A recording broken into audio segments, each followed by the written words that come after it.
G'day. This video is about dual purpose bikes. In other words, motorcycles which are basically dirt bikes, but can also be legally ridden on the road. How many, if any, of the following bikes have you owned or ridden? Before the 1970s,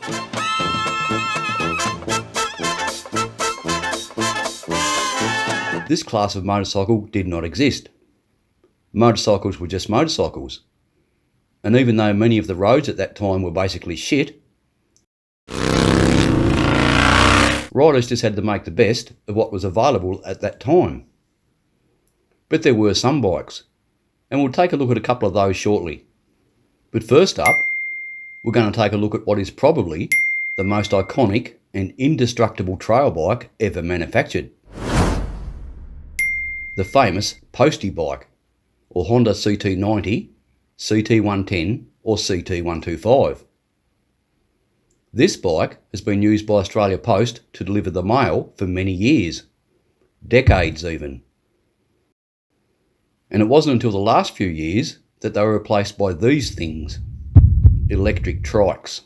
And while they may offer more protection for their riders and can obviously carry more mail, all the posties that I've spoken to reckon they are prone to rolling over if you take a corner too fast, and they're just no fun to ride. These postie bikes are so legendary in Australia that for the last 20 years we have an annual event called the Postie Bike Challenge, which is an event that covers vast distances across the Australian landscape on these very small capacity motorcycles. Possibly the very first bike which could have been classed as a trail bike was the Triumph Mountain Cub, which was first introduced in 1964. It was a 200cc four-stroke which produced 16 horsepower. But there were a few others which also appeared in the 1960s.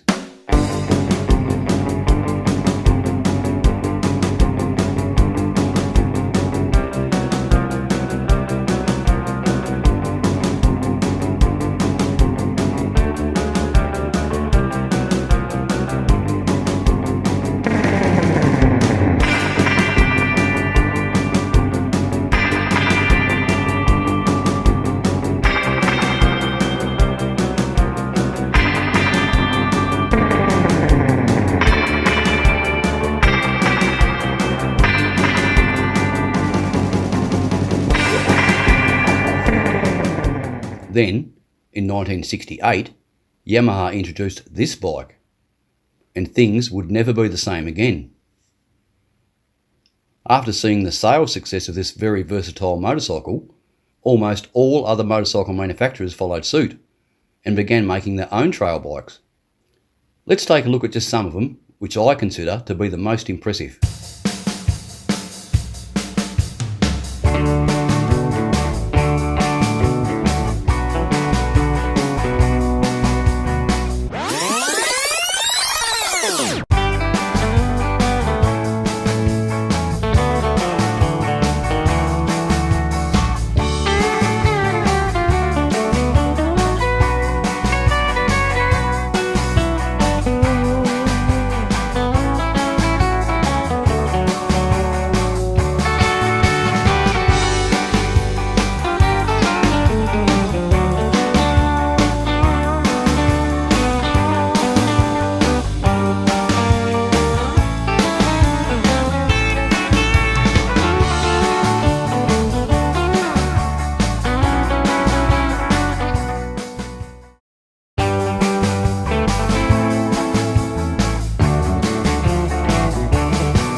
1988, Suzuki released this monster bike, the DR750 Big.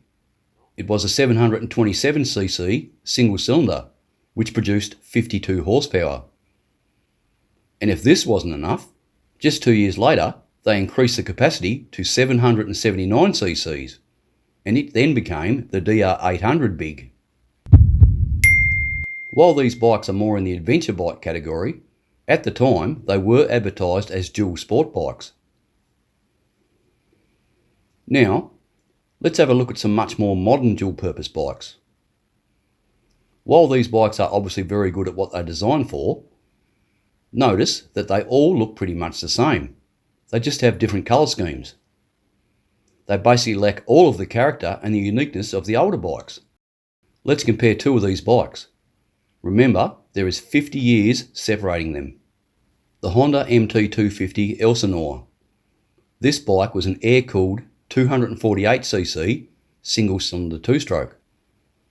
Its curb weight was 280 pounds. It produced 23 horsepower and had a top speed of about 75 miles per hour. While the much more modern Kawasaki KLX 300 is a liquid-cooled 292cc single-cylinder double overhead camshaft four-stroke. Its curb weight is 302 pounds and it produces 33 horsepower. So it weighs 7.5% more and it produces 35% more power.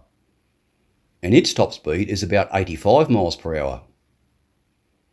Quite an improvement. And yes, I know, one is a two-stroke and one is a four-stroke. But the KLX engine is also 16% larger. So yes, the modern bikes do perform much better, but the old Honda has two things the much newer Kawasaki doesn't. Those being character and this thing.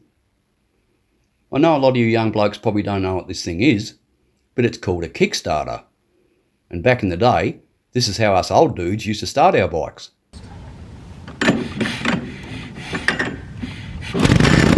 And I can tell you they can come in pretty handy if your battery chucks it in.